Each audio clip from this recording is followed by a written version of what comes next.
가습기 살균제 사망 사건을 수사 중인 검찰이 옥시의 가습기 살균제 유해성 실험을 맡았던 서울대 조모 교수를 오늘 긴급 체포했습니다. 앞서 참고인 신분으로 조사를 받았던 연구진이 피의자 신분으로 조사를 받게 된 건데 검찰청에 나가 있는 취재기자를 연결해서 자세한 소식을 좀 들어보겠습니다. 이서준 기자, 조 교수가 어떤 혐의를 받고 있는 겁니까? 예, 옥시 측에 유리하도록 실험 보고서를 조작해준 혐의를 받고 있습니다. 질병관리본부는 2011년 이 가습기 살균제가 인체에 유해하다는 결론을 내놉니다. 그러자 옥시는 이에 반박하기 위해서 이 조 교수 등에게 실험을 의뢰했던 겁니다. 조 교수는 1차 실험에서 임신을 한 쥐 15마리를 대상으로 가습기 살균제에 노출을 했는데요. 그런데 충격적이게도 이 중 13마리의 뱃속 새끼가 사망을 하는 결과가 나옵니다. 그러자 이 조 교수는 두 번째 실험에서는 임신을 하지 않은 쥐 15마리 대상으로 다시 실험을 합니다. 여기에서는 유해성이 입증되지 않는다라는 결론이 나옵니다. 이번에 옥시는 이 두 번째 실험 결과, 자신들에게 유리한 이 두 번째 실험 결과만 검찰에 제출했습니다. 예. 자, 그러면 검찰은 어떤 부분에 대해서 특히 조사를 벌이고 있습니까? 조 교수는 연구 용역비로 옥시로부터 2억 5천만 원을 받았습니다. 그런데 검찰 조사 결과 이 조 교수는 별도의 계좌로 수천만 원의 돈을 따로 받았습니다.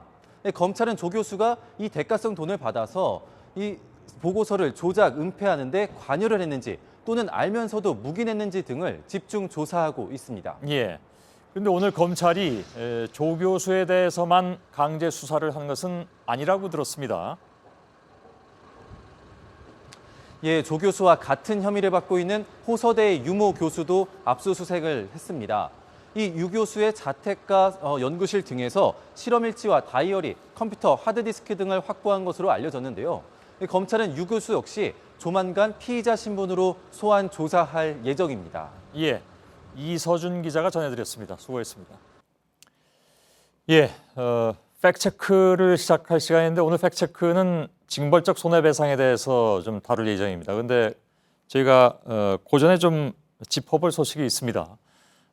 앞서서 옥시의 가습기 살균제 유해성 실험을 맡았던 서울대 교수가 긴급 체포돼서 피의자 신분으로 조사를 받고 있다는 소식을 전해드렸는데 새로 들어온 속보가 있는지 좀 확인을 하고 넘어가겠습니다. 취재기자 다시 한번 연결하겠습니다. 이서준 기자, 아직까지 검찰의 조사가 계속되고 있습니까?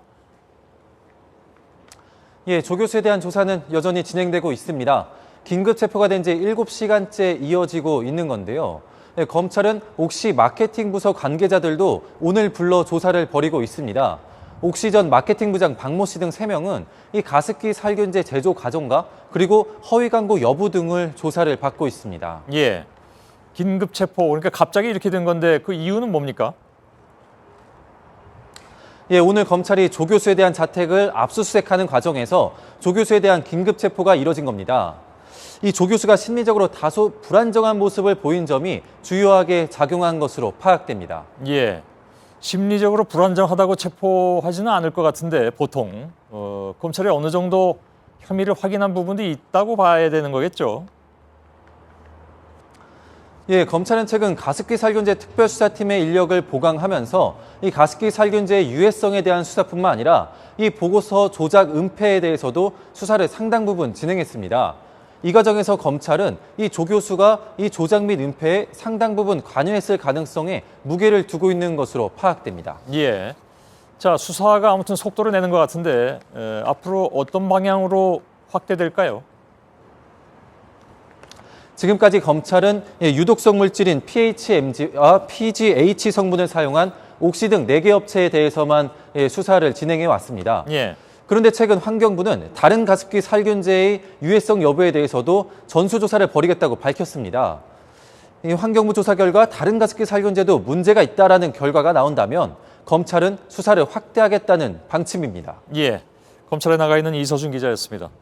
수고했습니다.